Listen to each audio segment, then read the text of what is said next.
and welcome again to this episode of I Got This. Thank you for joining me, Ayse Hogan, visionary and strategist of IAUSM, the International Academy of Universal Self-Mastery. So for those of you who are, if this is your first episode, or if you have been listening to the previous episodes, you know that I have put together a book called From Bottom to Top, where we have over 40 authors who have shared their stories of how they hit bottom in their lives and what choices they made to now be rising to the top in their lives, to be reaching and on their path and moving towards their potential. So today with me, I have Rogerio Aires. And it's actually Rogerio Dos Santos Aires. How are you, Rogerio? I'm very good, thank you. Awesome. So Rogerio is not only an author in the book, he's also one of our faculty members at IAUSM, and he is human design mentor. So besides being a human design mentor, where are you in your life, Rogerio, right now? So right now I'm in this phase of transition where I am going full-time with my mentorship and my guidance and help others the way I was helped. So I was at my bottom. I was able to recover from that bottom, right, and be a different person. And the tools that I used, I want to bring those tools to others too. Awesome. So at some point, obviously you're in the book From Bottom to Top. At some point, you realized you hit bottom. You know, yes, there was something that said, I'm in trouble. And what were those signs? What were the things that sort of let you know that, okay, what have I done? Well, after being a few relationships and not going the way I would expect, the way they should go, let's put it that way, or I envisioned, I thought to myself that like something was wrong with me, or something that I was doing wasn't working, but what? I did not know. And I never understood what I was doing, that it was making my life so miserable. Right. Yes. So that's basically what it is. We get to those moments, right, where we sort of sit down and go, like, how did I get here? Like, how did I get to this point? How do I, am I, we start to question our worth. We start to question if, we're being punished for something that we've done wrong, and we start asking for help, and it's we're like, something help me. Like, I don't know what to do here. Correct. And my thing was that I used to blame either the way I was raised or the people around me. And I wasn't responsible for my actions also. So, and I could see that at the time. And sometimes we still go through that. There's some blind spots that, occasionally come up. But being able to, to see that and see what I was doing and what are my options, that make a big difference. And also thinking that I'm over 40 and like, what the heck am I going to do with my life like this? Like where I'm going to end up. So all those questions were popping up in my head. Yeah, I hear you. You said something there which is really interesting. You said, was it from my upbringing, from when I was a kid? And, I don't think a lot of people realize that, before the age of 10, kids are really like sponges. So whatever our parents say to us, a lot of our belief systems are set up. Correct. During that time. 80% of our belief systems are actually set up by the time we're 35, but most of them and how we think we are and who we think we are and all of that is sort of set up at a very young age, because kids don't really have a conscious mind before the age of like 7 to 10. They're just a sponge. They're just all subconscious, just taking it all in. Correct. But I also think that after a certain age, when you're an adult, and we've all done it, I don't know how long I blamed my parents for stuff. I think I blamed my parents for stuff until I was like in my 40s. Yeah. Right. And when I realized that I have to own my shit, like I can't ride the my parents did this to me train forever. Yes. I gotta own my life. And yeah, some stuff happened, but it's up to me to change it into what I want to change it into. Yes. And I didn't see that. Most don't. Most of Yeah. us don't, because I think a lot of us like to blame someone outside of us. Yep. It's so easy. It's so easy to blame someone else when there's no one else to blame. In reality, you have to own it. Yes. No matter what happened, you take responsibility. You might not have been able to change what happened when you were a kid.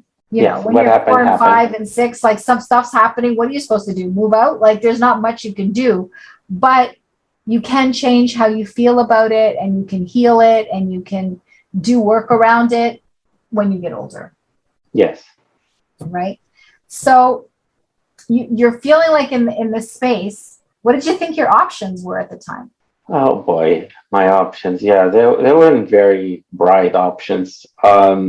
I was thinking, oh, am I going to break up again? Am I going to uh, live my life this way, not knowing what's going on? Because I thought that I was doing nothing wrong. So that's why it was also so difficult. And I was very closed off. So, and by being closed off, I wouldn't talk to others to find out if whatever I was going through, it was either normal or it was something extraordinary, whatever it was that I was thinking at the time, right? And yeah, I didn't see the light at the end of the tunnel. No. Right. But eventually you made some options, you made some choices, and don't give them away because they're in your chapter in your book. But you made some choices, you did some things, and all of a sudden your life started moving forward. And and I guess what we want people to know when they read from bottom to top is if you get yourself into a mess, you can get yourself out of the mess. There's always an option. There's always a choice. And just because you don't know what they are, and just because you can't see it right now, doesn't mean that option doesn't exist. Yes. And a lot of times what happens is we go into this state where we don't see anything. And I went into depression, then starting taking medication and all that. And I was just rolling through, strolling kind of thing, but not living life and not seeing anything bright for my future. Yeah, so until one day something happened. Till one day something happened. Yeah, and usually it's when we are at the rock bottom. Yeah, something happens. It's if it's not your time, it's not your time. You know what I mean? Yes. And something will always happen. I was there. You're at that rock bottom, and something shows up that was so unexpected that pulls you out. Yes. And you're like, where did you come from? Where did this come from? And at the moment, you may not even know that that's what's going to happen. But later, as you look back, you're like, wow, if that didn't happen, I don't know what I would have done. Yes. And for each one of us, it's something different. So for me, for me, my relationship, it was the main thing in my life, right? So when I see that the crumbling and not being able to do much about it, and whatever I would do wouldn't work, I was just like getting more sad, more depressed, and I even living life for me was not very interesting. So, sometimes we have some dark thoughts and all that. And we think that we have no options in life. So usually that's when something shows up in our life. Yep. It says, yeah, you do have some options. You do. Yeah. So when someone reads your chapter, when someone closed the last page of your chapter and they say, okay, that was good. What are you hoping that they have learned from it, or that what their takeaway is? Is that it it doesn't really matter what we went through in our life, what happened in our lives. We still have a choice today. And it doesn't matter how old we are. Someone can be 20 years old, someone can be 60 years old. It doesn't matter. It's the choice that we have of making a decision to change our life. And that rock bottom is the trigger. Um, if we are not at the rock bottom, it's even better, because if we are able to see that something is not working, then if we are aware of that, then let's change that. I, for me, it was needed an event, something to trigger. For others, might not be the same. But what the point is, there's always a certain time in life that we can say enough is enough, that it's time to change. Right. Yeah, absolutely. So outside of your chapter, which I'm anxious to read, because what's the date today? Today is August the 26th. I don't know when somebody will be listening to this, but I just got my hands on the manuscript. Ha ha ha. So, so I just actually just got it last night. So that's amazing. Um, so what is your favorite strategy or tip? You know, when you're working with your clients, when you're working with your friends, or you're talking to anyone, and what's your favorite, I don't know, quote or strategy or tip that you'd like to share with people? So before uh, before that rock bottom hit and I had the change in my life, I was reading a lot of books, listening a lot of audio books and stuff like that. And one thing that I thought it was good, I just didn't know how to apply it. It was um, working on being the now, being the moment, and see things for what they are. But I never understood that. I was trying things, different things, suggestions and everything, but for me that was difficult. So today, what I do is bring that awareness to the moment, together with the modality that I teach. Awesome. Yeah, and that I find that it's easier, especially when we are talking to certain specific um, characteristics that people resonate with. Or, for example, in my case, it resonated so deeply with me that I was amazed by what I was learning, and that I thought, well, if this works for me, I was a dumb guy, I could say. So, that might work for others too. So, and because it was so beneficial, like today, I was. So this is not in the book, but today I was able to stop my medication that I was taking for depression. There are certain times that things show up, but the way I deal with it is different. And that it makes a big difference. And it makes a big difference in my relationship and with others too. And the impact it made, the benefit that I saw, that's what I would like others to experience. Awesome. That's amazing. And congratulations.